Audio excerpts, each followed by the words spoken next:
పరిశుద్ధ గ్రంథం ఛానల్ వీక్షిస్తున్న ప్రతి ఒక్కరిని దేవుని పేరిట వందనాలు తెలియజేసుకుంటున్నాం. ప్రేమ, సంతోషము, సమాధానం సదా మీకు తోడేండి నడిపించును గాక. నిన్నటి దినాన కీర్తన గ్రంథం 108వ అధ్యాయం చదువుకున్నాం. ఈరోజు కీర్తన గ్రంథం 109వ అధ్యాయం చదువుకున్నాం. నా స్తుతికి కారణభూతుడవగు దేవా, మౌనముగా ఉండకము, నన్ను చెరపవలనని భక్తిహీనులు తమ నోరు కపటము గల తమ నోరు తెరిచి ఉన్నారు. వారు నా మీద అబద్ధములు చెప్పుకొనుచున్నారు. నన్ను చుట్టుకొని నా మీద ద్వేషపు మాటలాడుచున్నారు. నిర్నిమిత్తముగా నాతో పోరాడుచున్నారు. నేను చూపిన ప్రేమకు ప్రతిగా వారు నా మీద పగపట్టి ఉన్నారు. అయితే నేను మానక ప్రార్థన చేయుచున్నాను. నేను చేసిన మేలునకు ప్రతిగా కీడు చేయుచున్నారు. నేను చూపిన ప్రేమకు ప్రతిగా నా మీద ద్వేషముంచుచున్నారు. వాని మీద భక్తిహీనుని అధికారిగా ఉంచుము. అపవాది వాని కుడిపక్కన నిల్చునుగాక. వాడు విమర్శలోనికి తేబడినప్పుడు దోషి అని తీర్పు నొందునుగాక. వాని ప్రార్థన పాపమగునుగాక. వాని జీవిత దినములు కొద్దివగునుగాక. వాని ఉద్యోగము వేరొకడు తీసుకొనుగాక.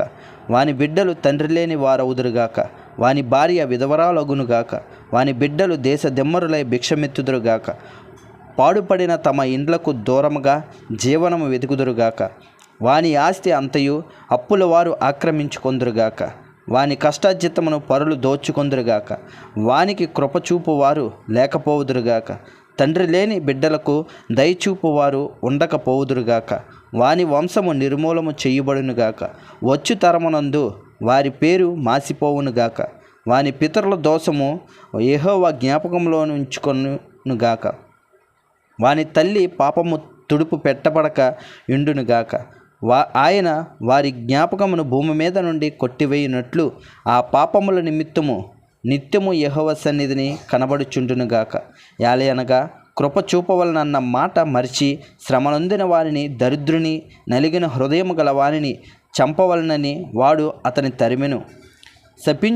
శపించుట వానికి ప్రీతి గనుక అది వాని మీదకి వచ్చి ఉన్నది.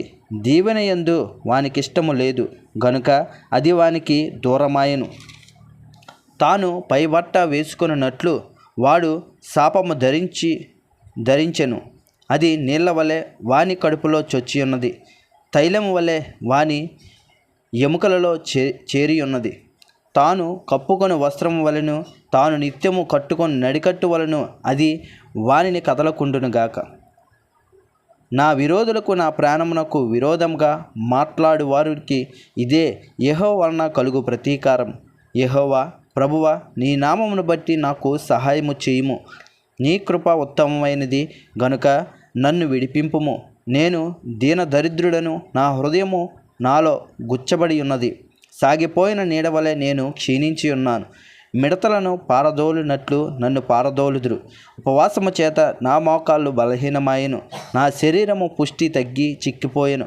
వారి నిందలకు నేను ఆస్పదుడనైతిని. వారు నన్ను చూచి తమ తలలు ఊచెదరు. యెహోవా, నా దేవా, ఇది నీ చేత జరిగినదనియు యెహోవైన నీవే దీనిని చేసితివనియు వారికి తెలియనట్లు నాకు సహాయము చేయుము. నీ కృపను బట్టి నన్ను రక్షింపుము. వారు శపించుచున్నారు గాని నీవు దీవించుదువు. వారు లేచి అవమానము పొందెదురు గాని నీ సేవకుడు సంతోషించును. నా విరోధులు అవమానము ధరించుకొందురుగాక. తమ సిగ్గునే నిలువుటంగీల వలె కప్పుకొందురుగాక. నా నోటితో నేను యెహోవాకు కృతజ్ఞతాస్తుతులు మొండిగా చెల్లించెదను. అనేకుల మధ్యను నేను ఆయనను స్తుతించెదను. దరిద్రుని ప్రాణమును విమర్శకు లోపర్చు వారి చేతిలో నుండి అతనిని రక్షించుటకై యెహోవా అతని కుడిపక్కన నిలిచి ఉన్నాడు. ఇంతటితో కీర్తన గ్రంథం 109వ అధ్యాయం పూర్తయింది. రేపటి దినాన్న కీర్తన గ్రంథం 110వ అధ్యాయం చదువుకుందాం. ప్రేమ, సంతోషము, సమాధానం సదా మీకు తోడేంటి నడిపించును గాక. ఆమేన్.